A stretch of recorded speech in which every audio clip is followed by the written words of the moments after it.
நம்ம முன்னாள் deputy CM இப்போ இருக்கிற மாண்புமிகு எதிர்க்கட்சி தலைவர் ஒரு சட்டசபையில் பெரிய ஒரு பிரச்சனை பண்ணார். நம்ம தலைவர் ஒரே ஒரு வார்த்தை தான் சொன்னார், பார்ட்டி ஃபண்ட், அவ்வளோதான். அப்படியே அதிர்ந்துச்சு, சட்டசபையே அதிர்ற மாதிரி பிரச்சனை பண்ணாங்க.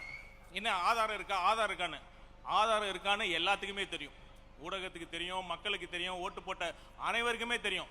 நான் ஒன்னே ஒன்று இந்த மேடை மூலமாக அவர்கிட்ட சொல்கிறேன், நீங்கள் உங்களுக்கு உண்மையாலுமே திராணி இருந்தா தைரியம் இருந்தா அறிவு நேர்மை இருந்தா நீங்கள் ஒன்னே ஒன்று மட்டும் சொல்லுங்கள், நாங்கள் எங்கள் ஆட்சியில் பார்ட்டி ஃபண்ட் வாங்க கிடையாது அப்படின்னு நீங்கள் ஒரு ஸ்டேட்மெண்ட் மட்டும் நீங்கள் கொடுங்க.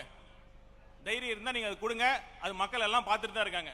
அவருக்கு என்ன புரியலன்னா, சட்டமன்ற நிகழ்வுகள் நேரடியாக லைவாக டெலிகாஸ்ட் ஆகிட்டு இருக்கு. அது அவர் பழைய திமுக ஆட்சிமா நினச்சிக்கிட்டு சொல்லிட்டு இருக்காரு, மக்கள் எல்லாம் பார்த்துட்டு இருக்காங்க.